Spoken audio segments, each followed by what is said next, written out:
Hello everyone, welcome to the Totally Well Show. I'm your host, Joyce Strong. The Totally Well Show is a place where we get curious, ask questions, and explore everything to do with health, human behavior, fitness, longevity, nutrition, mental health, performance, spirituality, wellness, and all the things it takes to help you live the highest quality, most fulfilling life. My guest today is Sarah Ward from Oasis Springs Farm.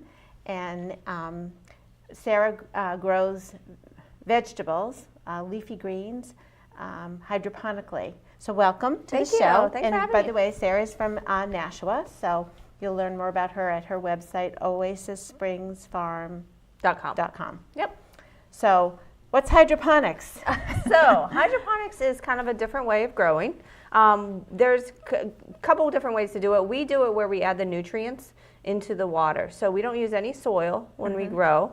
There's some advantages to that. You can grow in a smaller area. You can do climate control growing, which is what we do. And also you kind of reduce the risk of all those soil diseases that you kind of hear about in the news. So your E. coli with the lettuce recalls that you hear about sometimes. You don't have to worry about that because you are not growing in soil anymore. Oh, wow. So I know when I first met you and heard about your farm, I had a hard time picturing what it looks like. And we've loaded up some slides. And if you want to take a look at the monitor, we can show the slides and you can tell us what we're looking at. Sure. So to begin with, we start out with the seeds that go into the pods, and they get watered 3 times a day. And this is a picture of them under the grow lights. We do approximately almost 800 seeds per week when we're growing. Wow. Yeah. Wow. This is when they get a little bit bigger. So they are in the seeding area for 3 weeks. This is Swiss chard that we were growing here. How long does it take to go from the first step to this step? So this is the seeds, and so this is 3 weeks that they were in there. Yeah. Wow, that's a lot of growth. Yeah. And then what we do is we take the little pods. This is actually an example of one that I brought. We take them out of the trays, and then we put them into our towers. So you can see the one sitting down below. And these are the towers right here, and some lettuce that is starting to grow. So typically, it'll take about 4 to 5 weeks once you put in the tower to get something that you can harvest with. Okay. Yep. This is a picture of our grow lights. So we use LED lights. There's string lights that go in between the towers. This is actually the way that we heat our farm. So we actually grow in a shipping container that's 40 feet by 8 feet. And the lights actually keep it warm during the winter. So everybody always asks us how to keep it, do we have a heater? We actually have an air conditioner that helps control the temperature because the lights, they don't get hot, the string of lights, but they get hot enough, and there's so many of them, that it keeps the place warm. So we have to run an air conditioner most of the time, even in the winter. Wow. Yeah. These are some of our bigger heads that we have growing in the towers. What are those? So this is looks like a romaine, green bib, and maybe a green leaf lettuce. We do a lot of those. Yeah. And so we get between 12 to 16 heads per tower, and then we harvest them out. And we do approximately 300 to 400 heads a week of lettuce. Wow. So I've been into one of your containers, and walking in, it's a narrow corridor, and on each side are these. We saw one laying earlier on the slides on the table that you had taken out, but you take them from the tower and take them out to harvest them, or seed them, or put the seedlings in. But it's just like the entire length. Yeah, it's specifically designed to maximize how much you can grow in the tight amount of space. So there's 4 rows. There's 256 towers each, and we have a specific plan that if we're harvesting the ones behind, we're doing the ones in front. So to maximize time and space, we do that as well. So there's a lot of systems. There's a lot of systems that went into place that, try to figure out the best way to grow things, and again, and maximize the time that you have and the space that you have. Yep. So can you tell me a little bit more in more, because you're when you speak, you talk really fast, and I'm like, wait a minute, I want to ask you this. So about the life cycle, like the whole process, because I know when I came in and did a tour of your farm, I was able to like see it, which helped me a lot to actually get my hands on it. Yeah. I know you brought in I brought in some stuff to show too. Yeah. So one of the things with hydroponic growing is that you can, because you're maximizing what a plant needs, so we're able to do this in a control environment. So we can control like the nutrients it gets, the lights it gets, the right temperature, and the humidity is also important as well. We can actually fast track the growth cycle for leafy greens to grow. So we've been able to grow a head of lettuce. This actually took about, let's see, 7 weeks to grow, this one. It starts out as a seed, as everything that grows does. We get most of our seeds from Johnny's up in Maine. But this is actually, I don't even know if you can see it on camera, but it's a pelleted seed. So actually the lettuce seed is like tiny, tiny, tiny. Yeah. And what they do is they put it into some clay to make it easier to seed things. Yeah. So this is what it starts out with. And again, we put that into the plug. The plug is actually a peat moss material. So again, we're not using any soil. This is a soft, almost like a sponge. If you want to feel that, you can. Yeah. It's a little bit wet. Yeah. You want to keep it moist. And so then we put the seed in, and again, we water it, and we water them 3 times a day. They get lights for about, I think 16 hours a day that they get the lights. And then in 3 weeks, this one is 3 weeks old, it will grow. Wow. So this one is actually kale, and then this one is like a lettuce. So Wow. that's And what look at all the root system already. yeah, and you want nice, healthy roots to grow out of them. That's one of the things that I've learned over the last 2 years is how to tell apart different, when it grows, what it looks like and stuff. We label everything too, but now I feel like I know what's growing. I can just look at it and be like, oh, that's kale. That's, I know what variety of lettuce this is. Yeah, when they first pop out, it's like, what is that? It's just green, and it doesn't quite, it's kind of like a baby, and they come out and they don't quite have their shape yet. Yeah. And we do some red varieties too, so we do some red lettuces as well. And then this one is a parsley that we grow as well. Yeah. So then after 3 weeks, we will put them into the towers, and we have a certain amount that we do every week. And when we put them into the tower, so this is actually half of a tower. Okay. It's double the size of this. They're are they 12 feet, 8 feet tall? I think it's 8 feet tall. But this is actually recycled like bottles. It's a plastic mesh kind of material. Oh wow, yeah. And the main purpose is this is just to hold it into place. Yeah. So what we will do is we'd open this up. This is actually just a cotton wicking strip that we'll put in. We clean these every week. And it lays down like this, and then you put the plug right there. So from helping it to get too wet, or hold it in place? So actually, no. What happens is it helps direct the water in the watering system. So the way the watering system works is there's a big tank in the back, and the water gets pumped up to the top, and then it kind of drips down. And then it goes into like a gutter at the bottom. And the gutter is actually on a little bit of a decline, so it goes back into the tank and then just gets recycled again. Yeah. So this is just cotton to help it kind of flow down the whole way. Does it water constantly or periodically? Periodically. We have so everything in our farm is automated, which is another advantage as a farmer. So we don't have to be on a schedule of going out there and watering it.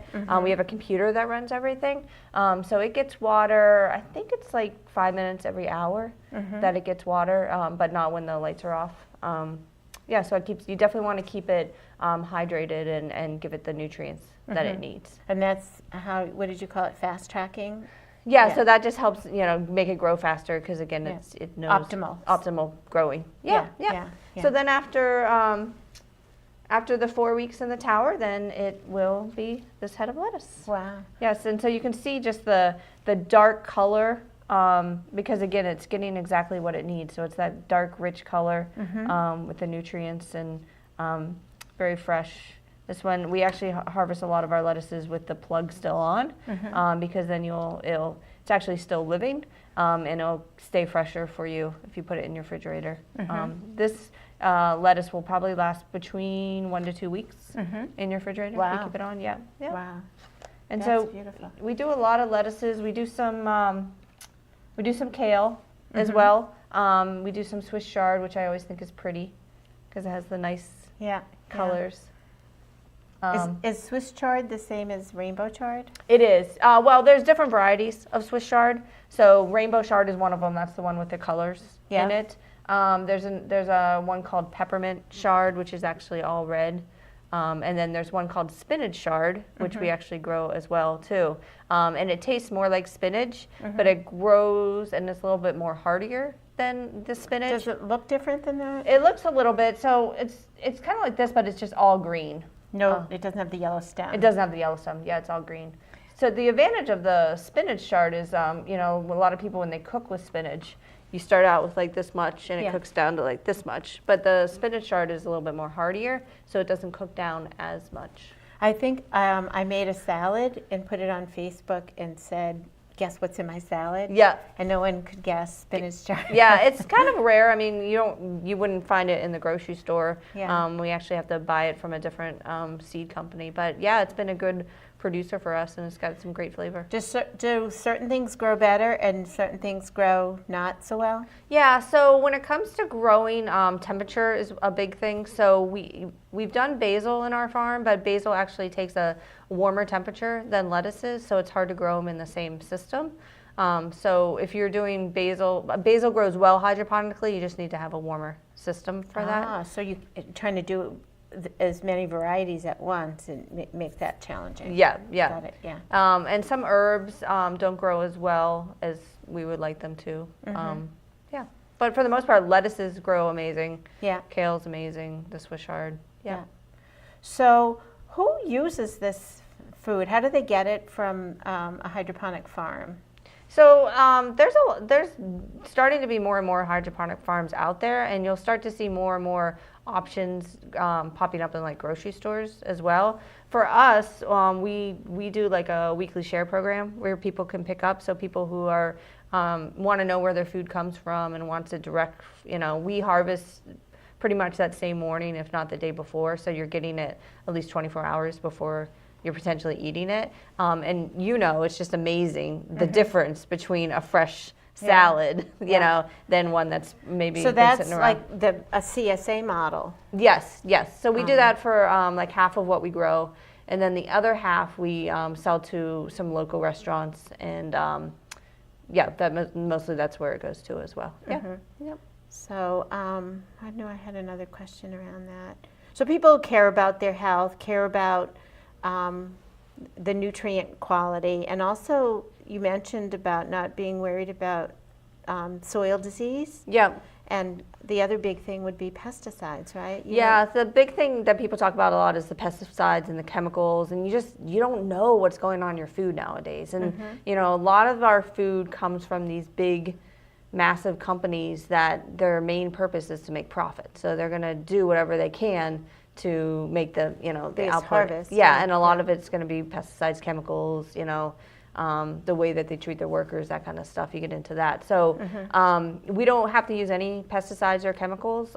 We grow in an indoor environment. Like I said, we're in a shipping container, so we don't have to worry about any bugs or those squirrels, those nasty squirrels that were out this year that were eating everything. We didn't have to worry about that or any kind of those animals and stuff. So yes, so you don't have to worry about that. You don't have to worry about any chemicals sprayed on it or anything like that. And you can definitely tell a difference. I know from the Environmental Working Group that lettuce is typically something on the dirty dozen, they call it, list, because it's so hard to grow it without, it's so vulnerable to insects and other things. So it's typically is sprayed. Yep. So, and I know personally for me, when I've eaten lettuce that's been grown in soil versus hydroponically, it's harder and more work to clean the lettuce that's in the soil to get all of that out, and even if the soil's organic and it's good soil, it's still, personally, I prefer hydroponic lettuce because you don't have to worry about that at all. And oftentimes I'll just take a leaf. You offered me some when I came to visit you. Yeah. See, what else I want to add? How did you get into this? Yeah, so it was just kind of, interesting. I had taken some time off from work to raise my kids and was looking to get back. How many kids do you have? So I have two boys, Yeah. 13 and 6. Yeah, Yes. yeah. Who are starting to like salad a lot more now. So yeah, I was looking to go back into the business world. My background is marketing and public relations. Yeah. But you know, I was at the point in my life where I wanted to do something where I could be home with my kids, be a little bit more flexible. I also, when I was off of work, got a lot into health and fitness and the local food movement as well. So, you know, being able to find some choices, which was very rare in the winter days because there's not a lot of, you know, people growing year round in the winter. So the other thing was my husband tends to get a little bit, I don't want to say sad during the winter months, but we don't do a lot of outdoor activities, and you know, he's always looking for hobbies to do. And we, you know, had talked about hydroponic growing, but I didn't feel like I had the time or the knowledge to do it. My husband's an engineer, computer science person, so he was all over like the hydroponic growing. So we started out as a hobby in our basement growing, you know, so that we could have lettuce and salad greens and stuff in the winter. And just through our research, we came across this company that actually outfits these units. So you can kind of just kind of get started right away. They do kind of a 2-day learning camp, so you can learn the basics and stuff.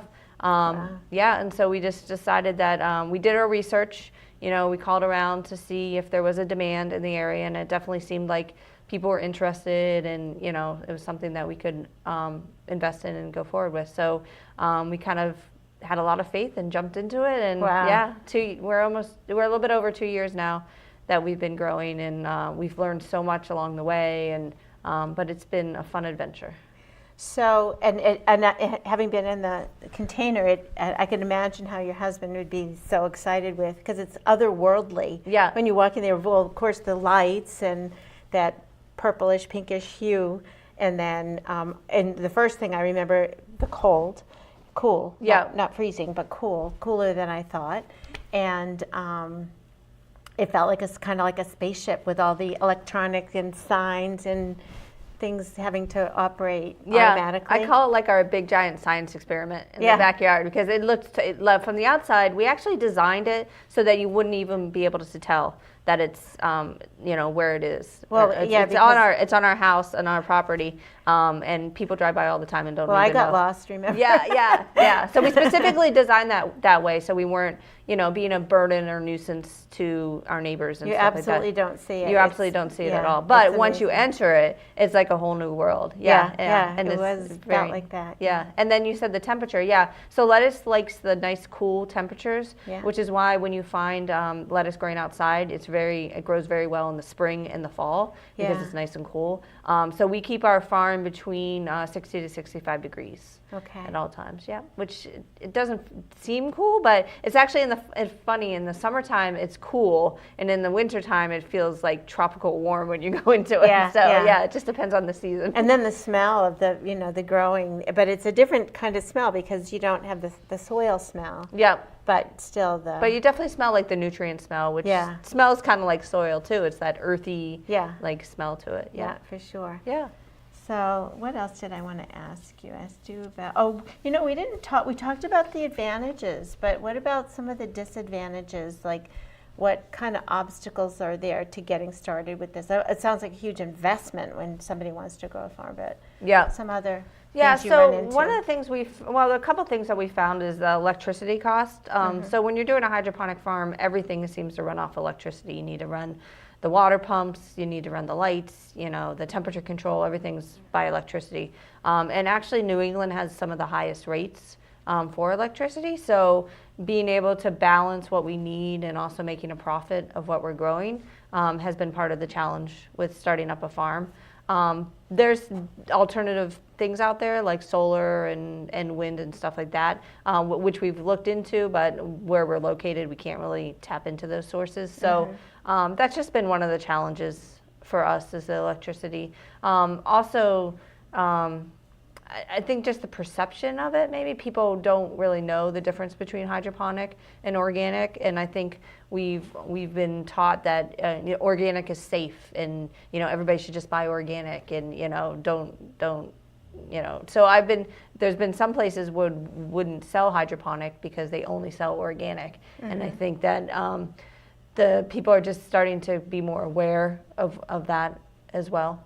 Can you speak any more about that more specifically? Because I think I know where you're going with it, but yeah. So there's when something is certified organic, they go through a process of making sure that they have the steps, of having the right soil, not using the chemicals. I'm not specifically sure but that's some of the stuff that goes into it. And then they get certified, which actually costs money to get certified as well. Right. So you'll see a lot of local farms out there that aren't necessarily organic certified, but they grow using organic methods, but they technically legally can't say they're organic because they didn't pay the money to get the certification. Yeah. So what I've seen personally is that some people just look for that organic sticker because then they know it's safe, but then don't really look into the other farms that are doing the practices, but just haven't gone through that process as well. That's where like the bigger companies have the advantage with that as well. With hydroponics, up until just recently, they weren't allowed to get organic certification because they didn't grow in soil, and organic meant you had to grow in soil. Oh, wow. So they did change that, or are looking to change that in the past year. So you might see some more hydroponic stuff starting to get organic certified. But people just, they just haven't really educated themselves on what the advantages is versus the organic. A little sensitive topic I wanted to ask you about. We had chatted a little bit about this before, but I know you don't grow marijuana. Right. Which is what everybody assumes when they hear hydroponic. Yeah. But you mentioned something interesting to me with this big boom through the country, various states, on growing marijuana and the science, and some people growing hydroponically. You mentioned just in terms of the evolving science of growing. Yeah, so what's interesting is hydroponics has been around for a while now. Actually, when most people see our hydroponic farm, they're like, oh, I saw this down at Epcot at Disney in the 70s. And it's been around a long time since then.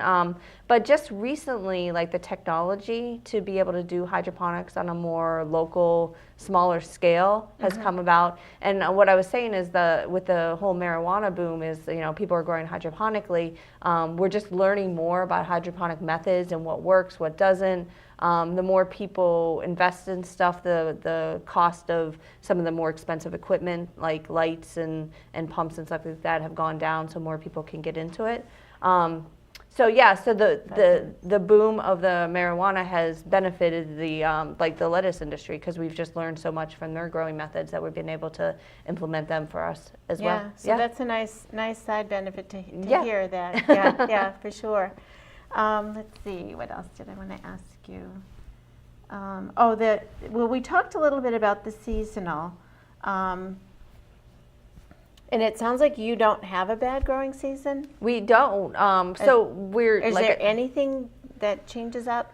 No, I mean, if we, not really. It's pretty consistent every week because we're able to control the temperature. And last year it was kind of funny, we ran into our door freezing because we had so many cold days that, everything inside was fine, but the door outside got too icy and we couldn't open it. So then we had to get something to melt it and stuff. So it's just little things like that. And obviously we run into delivery in the winter, that can be thrown off a little bit with snowstorms and stuff like that. But the growing, I mean, we are consistent. I mean, that's one of our biggest advantage too, especially when growing for like restaurants and stuff, is we consistently can plan every week what we're going to be having.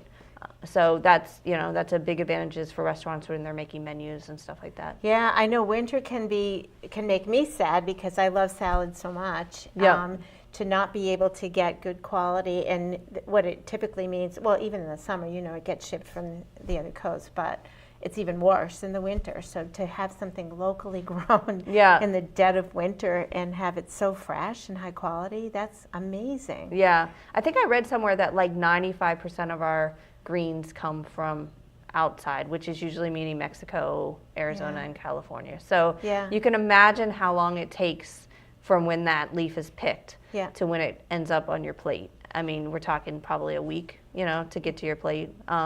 So it's just the advantage of having it more local is, just the freshness of it. And you're going to start to see more and more as people start to get more and more into local food. And when you deliver, you have a refrigerated or a cooler? Yeah, dry we cooler? keep things refrigerated when Yeah. we deliver. And we have a refrigerated van too. Yeah. So, yeah. Well, we have 2 minutes left, so I want to Okay. save this for asking you what I ask all my guests. What does it take for you to be totally well? What are the top 3 things? does Oh, it to be take- totally well? Yeah, for you. So top 3 things to be totally well. Yeah, so I would definitely say eating well, because I try to eat I'm a lot of plant-based. I try to move. Can you tell me a little bit about The a little bit plant-based? more about that? Yeah, so I just, for me personally, I'm just not a big meat eater, so I do try to eat a lot of salads, vegetarian meals, that kind of stuff, which is a little bit challenging because the rest of my family doesn't, so I'm always like, Do you eat any meat at all? I or eat some fish? meat, yeah. I guess I'm more of a flexitarian stuff. I'm not too strict, but I personally feel better when I eat more of a plant-based meal. Yeah. So, so that I just try to move as much as possible too, Yeah. walking, doing exercises and that kind of stuff. And the big thing I've been trying to focus on right now is sleep, which I think is so underrated by people. But Yeah. I work a lot of hours in the Yeah. farm, some interesting hours where I have to get up early to be able to harvest in time So to you're deliveries. truly a farmer. So I'm truly a farmer, but what I'm finding is I can function much better if I get the sleep that I need. So How much sleep do you get? how do I get? So there are 3 days that I get probably 5 hours a day, 5 hours a night, Yeah. which is not enough for me. Yeah. So and I don't like to make up for it later. So I'm just trying to work through that. Yeah, and be a mom. Be a farmer and a mom and a business owner. Yeah. Yeah, that's there's a been the lot to challenge. it. Yeah. Well, you're on your feet quite a bit. I am, yes. Yeah. So that's why rest is very important. And I try not to be guilty about it, but it's much Yeah. needed. Well, those are tops on my list as well, so I congratulate you for that and for sharing all your knowledge about hydroponics and bringing such delicious, healthy food to my table Yeah. in my life for me and my family any time of the year. So I really appreciate that, and I appreciate your coming on to share that with our guests from the Totally Well Show. Thank you. I love sharing my story because it's so unique, and I just, I love sharing what we're doing.